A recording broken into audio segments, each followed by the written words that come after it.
St. Augustine is a small city located south of Jacksonville, Florida, a historic landmark filled with local Florida residents. This place is where most tourists go to sightsee. St. Augustine is known for all of its attractions, the most noticeable being the lighthouse. Archaeologist Allison Ropp explains the unknown history of St. Augustine. The St. Augustine Lighthouse is the symbolic entry to St. Augustine.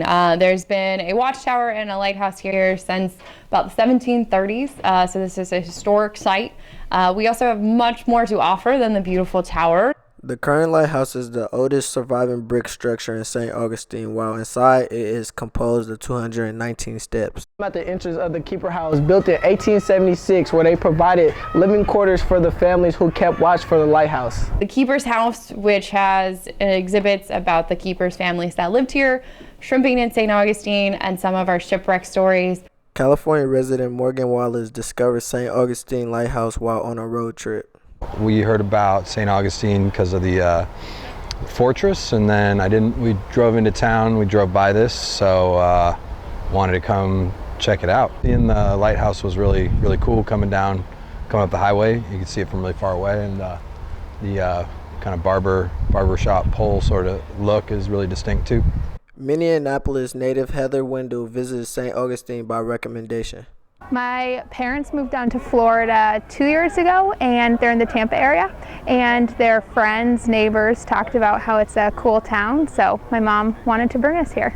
My mom did research and wanted to see it, and then obviously driving by as well. So St. Augustine is the first real settlement in North America from the European perspective. The Spanish arrived here in 1565. The lighthouse itself is now 145 years old. When it was first built in 1874, it was actually much closer. The tower, this part of the island, really hasn't changed drastically since then. What we have in addition to the museum itself is a branch that goes out and researches and dives on the shipwrecks offshore of St. Augustine.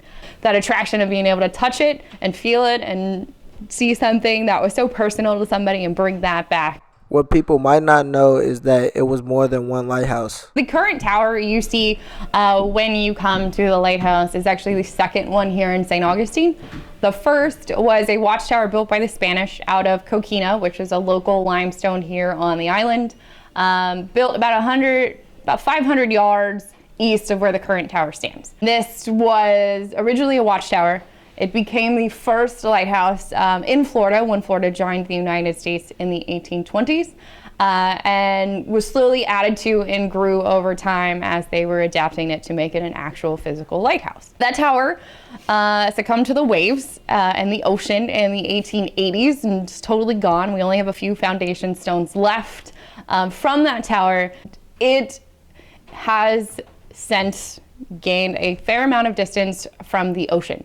I really think the best part of my job is, although that is fun and exciting to go dive and explore, is really talking to people and tell about all of those stories of those various ships and figuring that out, connecting it to what people want to learn and want to know about those ships and understand their history and their importance, and hopefully get protection and get people interested in that history of the ocean. Through all of those attractions, the lighthouse is open 360 days out of the year, every day from 9 a.m. to 6 p.m.